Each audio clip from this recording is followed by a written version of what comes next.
Madam ఒకప్పుడు real estate ఎలా ఉందో, రియల్ ఎస్టేట్ వ్యాపారం చేసే వాళ్ళు ఎలా ఉన్నారో మీరు చూశారు. ఏం చదువుకున్నాడు కూడా ఏం చేస్తున్నారో రియల్ ఎస్టేట్ అనేవాళ్ళు. ఇప్పుడు రియల్ ఎస్టేట్ అంతా కార్పొరేట్ అయిపోయింది. ఇప్పుడు అంతా డిజిటల్ యుగం నడుస్తుంది.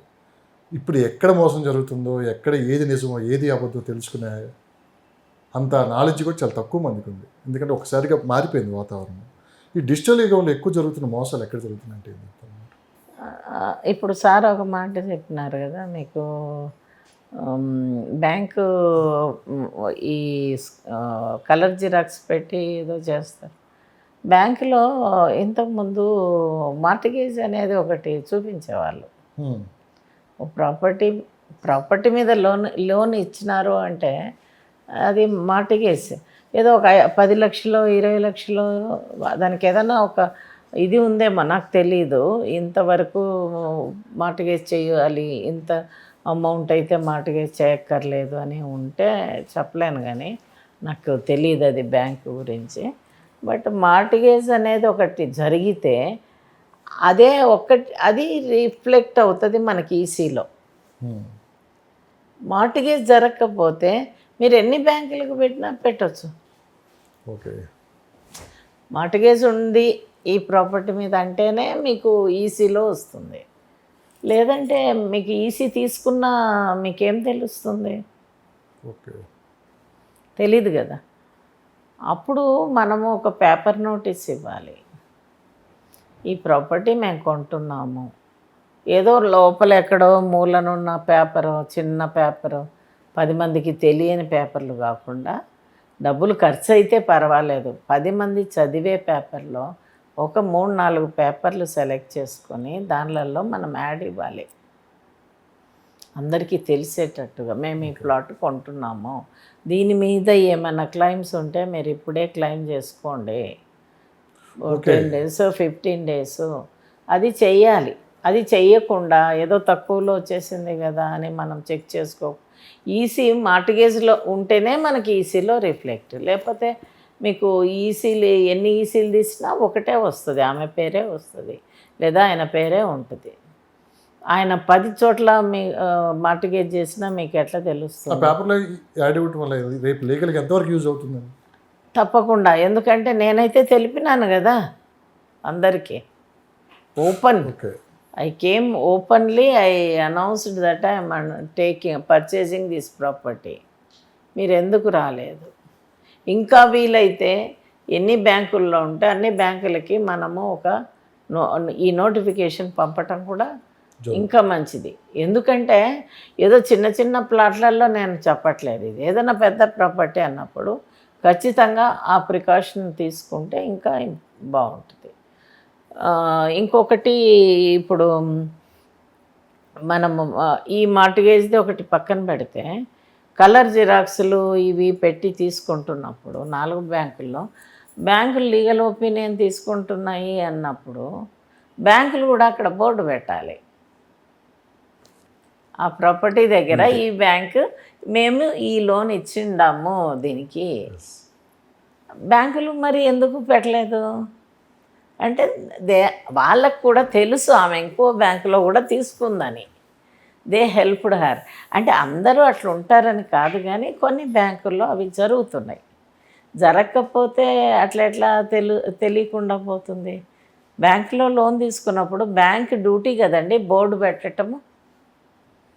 ఇప్పుడు ఈ మధ్య కనపడటం లేదు, కానీ ఇంతకుముందు ఏదైనా ఒక ఇంటికి లోన్ ఇస్తే పోయి ఒక స్టిక్కర్ వేసేవాళ్ళు వాళ్ళు.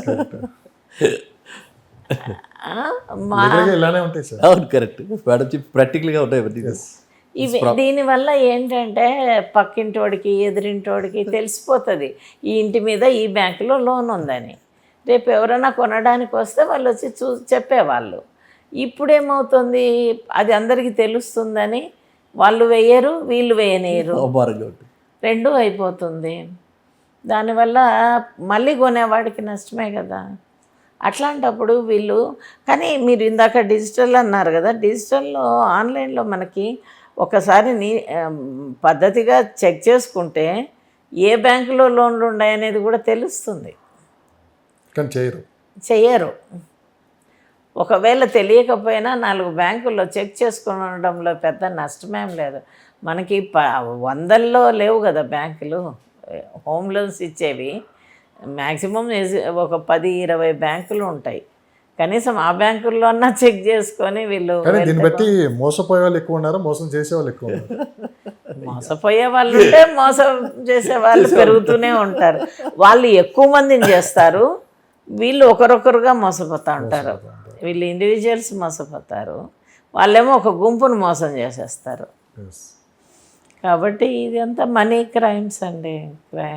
డబ్బులు సంపాదించాలి, ఏ పద్ధతిలోనైనా సంపాదించాలి అనుకున్నప్పుడు అదే మీరు అన్నట్లు మోసపోతున్నంతకాలం మోసం చేస్తూనే ఉంటారు. అందులో ఎక్కడైనా ఇదే రియల్ ఎస్టేట్ అని కాదు, ఎక్కడైనా ఇది కామన్. నాకు తెలిసి ఈ మధ్యకాలంలో బాగానే అవేర్నెస్ పెరుగుతున్న ఈ సోషల్ ప్లాట్ఫామ్స్ వల్ల స్టిల్ ఎవరికి వాళ్ళకున్న అంటే వాళ్ళ మీద వాళ్ళకి ఎక్కువ నమ్మకం అన్నమాట, వాళ్ళకున్న నాలెడ్జ్ ఎక్కువ అనే ఫీలింగ్తో చాలామంది నిర్లక్ష్యం చేస్తూ ఉంటారు. నాకు అన్నీ తెలుసు అనే ఒక భావంతో ఏమీ తెలియకుండా పోతూ ఉంటారు, అందువల్ల నష్టపోతూ ఉంటారు. మేడం, ఒక మంచి ప్రాపర్టీ తీసుకోవడానికి అంటే లీగల్గా కావచ్చు, ఎంక్వైరీ పరంగా ఎలాంటి జాగ్రత్తలు తీసుకోవాలి మొదటి నుంచి? ఫస్ట్ అండి, ఓనర్ ఎవరు అది ముందు ఫైండ్ అవుట్ చేసుకోవాలి. ఎవరు అంటే ఎవరో ఒకరిని తీసుకొచ్చి ఈయనే ఓనర్ అంటే కాదు కదా, అతనికి ఆ ప్రాపర్టీకి ఉన్న లింక్ ఎట్లా, how he acquired that property, అది వెదర్ హెరిడిటరీ మన వంశపారంపర్యంగా వచ్చిందా, ఆయన సెల్ఫ్ అక్వైర్డా లేదా ఎవరైనా గిఫ్టెడా, ఫస్ట్ ఇవి చూసుకోవాలి. గిఫ్టెడ్లో మళ్ళీ అది వెనక్కి తీసుకునే అవకాశం ఉందా, ఓకే, అది కూడా చెక్ చేసుకోవాలి. రెండవది సెల్ఫ్ అక్వైర్డ్ అనుకోండి, దీనికి మళ్ళీ లీగల్ హెయిర్స్ ఎవరెవరు ఉన్నారు, ఎంతమంది దీన్ని క్లెయిమ్ చేయవచ్చు, ఇవి ఇంపార్టెంట్. ఒకవేళ సెల్ఫ్ అక్వైర్డ్ కాదు, హెరిడిటరీ 4 ఫాదర్స్ నుంచి వచ్చింది అనుకుందాం, అప్పుడు 4 ఫాదర్స్ వీళ్ళ ఫ్యామిలీ ట్రీ, అది ఫ్యామిలీ ట్రీలో ఎంతమంది ఉన్నారు, ఎంతమంది ఈ ప్రాపర్టీస్కి లీగల్ హెయిర్స్, వాళ్ళలో ఎవరిది వాళ్ళకు వచ్చిందా, లీగల్ పార్టీషన్ జరిగిందా ప్రాపర్గా, ఎవరిది వాళ్ళకి అయిపోయిందా, సెటిల్మెంట్ అయిందా ఫ్యామిలీలో. అట్లా అవ్వకపోతే ఎవరైనా మళ్ళీ క్లెయిమ్ చేసేదానికి వచ్చేవాళ్ళు ఉన్నారా, ఒకవేళ ఎవరు లేరు ఇతనే ఫైనల్ అని వచ్చిందనుకోండి, అప్పుడు ఈ ప్రాపర్టీ ఎక్కడన్నా గవర్నమెంట్కి అటాచ్ అయిందా, అసైన్డ్ ల్యాండా, టెంపుల్ ల్యాండ్సా, ఇవి చూసుకోవాలి ఒకసారి. తర్వాత ఇంకోటి, దీన్ని చెరువుల పక్కన వాటి పక్కన ఎఫ్టిఎల్ అంటారు, వాటి సరౌండింగ్స్లో ఉందా. తర్వాత ఈ ఏరియాకి ఏదైనా జోనల్ జీవోస్ ఉన్నాయా, ఇప్పుడు ఉన్నాయి కదా మనకి 311 జీవో లాంటివి, అట్లాంటివి ఉన్నాయి, ఇవన్నీ కూడా చెక్ చేసుకోవాలా. ఊరికే ఇతను చాలా నమ్మకస్తుడు, చాలా బాగా, అది కాదు, మనం ఇవన్నీ చెక్ చేసుకోవాలి. ఇవన్నీ అయిన తర్వాత మనకి ట్రాన్స్పోర్టేషన్ సరిగ్గా ఉందా లేదా, ఇతను ఎంతవరకు మనకి క్రెడిబిలిటీ ఉంది, తర్వాత ఇతను లాంగ్ రన్లో మనతో టచ్లో ఉంటాడా. ఎందుకంటే రేపు ఏదైనా ప్రాబ్లం వస్తే who will be the person answering for our problems, అది మనం చెక్ చేయాలి. మెయిన్ అన్నింటిలో కూడా అండి, ఇది మెయిన్ ఇంపార్టెంట్ పాయింట్, మనకి ఆన్సరబుల్ ఎవరు, డైరెక్ట్ ఆ పర్సన్ మనతో మాట్లాడుతున్నాడా, మాట్లాడుతూ ఉంటే రేపు ఒకవేళ మనకి ప్రాబ్లం వస్తే అతను మనకి ఆన్సర్ చేస్తాడా, మన తరపున నిలబడతాడా, ఇది మోస్ట్ ఇంపార్టెంట్. మిగిలిన అన్ని తర్వాత పక్కన, ఎందుకంటే ఇప్పుడు ఎవరో వచ్చి క్లెయిమ్ చేస్తారనుకోండి, మనం పోయి జవాబు చెప్పలేం కదా వాళ్ళకి, ఎందుకంటే we are new people to that area కానీ ల్యాండ్కి. అతను వచ్చి నేనే కరెక్ట్గా చేసినాను లేదా అతనే ఫైట్ చేస్తాడా, ఇవి ఇక్కడే ఒక పాయింట్ మేడం. అంటే సింగిల్గా తీసుకోండి. ఇప్పుడు నేనే ఉన్నాను మేడం, నేను ఒక చోట ప్లాట్ కొన్నాను, రేపు లీగల్గా ఏదైనా సమస్యలో నేను ఒక్కనే పోరాడాలి. కొంతమంది ఇప్పుడు ఏం చేస్తున్నారంటే గ్రూప్గా తీసుకుంటున్నారు. ఒక 20 మందో 30 మందో కలిసి నేను ఇక్కడ కొన్నానంటే అందరూ తీసుకోవటం, లీగల్గా ఏదైనా రేపు పొద్దున్న ఇబ్బందులు వస్తే అందరం కలిసి పోరాడొచ్చు అని చెప్పి ఇప్పుడు కొత్తగా ఇది ట్రెండ్లోకి వచ్చింది. సో అది ఎంతవరకు సేఫ్ మేడం? దేనికేదే ఉన్నాయండి. ఇప్పుడు చాలా దగ్గర గ్రూప్ కూడా వెళ్ళిపోతున్నాయి. అంటే ఈడ మనకి మెయిన్ మనము ఆలోచించాల్సింది ఏంటంటే, మనకి గ్రూప్కైనా సరే ఇండివిజువల్కైనా సరే, కానీ చాలా మంది అదే ఆలోచనతో వెళ్తున్నారు మేడం. ఇప్పుడు మీరు అంటే ఆడ ఖర్చులు ఒకటి కలిసి వస్తాయండి మనకి, కోర్టు ఖర్చులు కలిసి వస్తాయి. నేనే కాదు చెడిపోయింది, వాడు కూడా చెడిపోయినట్లనే ఒక అదేమంటారు, ఒక సాటిస్ఫాక్షను. లేదంటే నాకు ఇంకొకరు తోడు ఉండారనే ఒక ధైర్యం. అట్లా తీసుకున్నా ఇట్లా తీసుకున్నా ఇంకొకరు ఉంటారు అనేది, అంతే తప్ప అది పెద్ద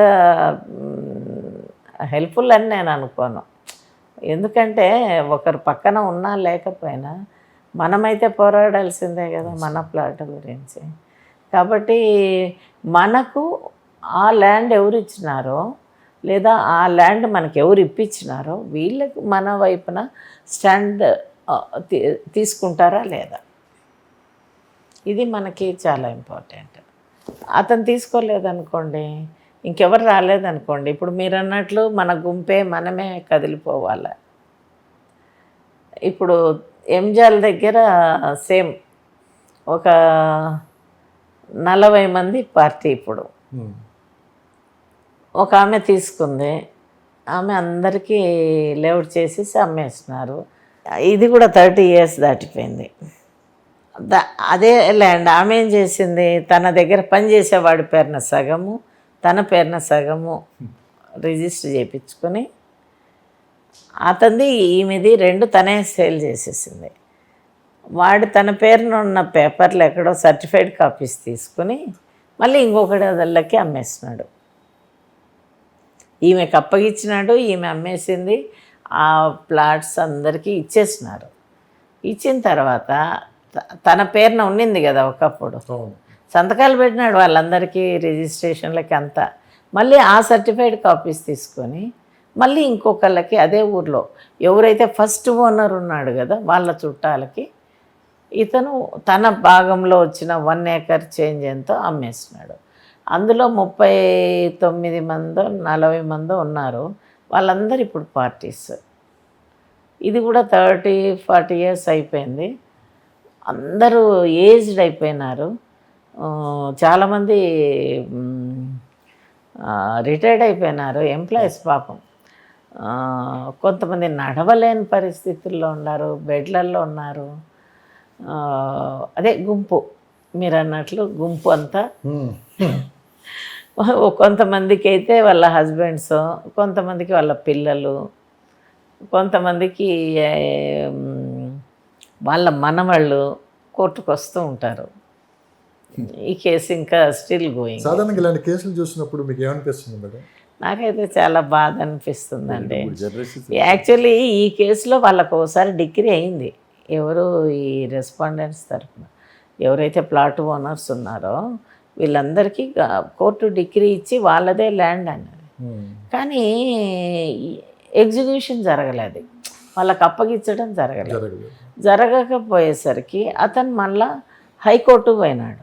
హైకోర్టులో కూడా వాళ్ళదే ల్యాండ్ అన్నారు. కానీ వీళ్ళు ప్రాపర్ అడ్వకేట్ లేక వాళ్ళకు ఎగ్జిక్యూషన్ పిటిషన్ వేసుకోలేదు.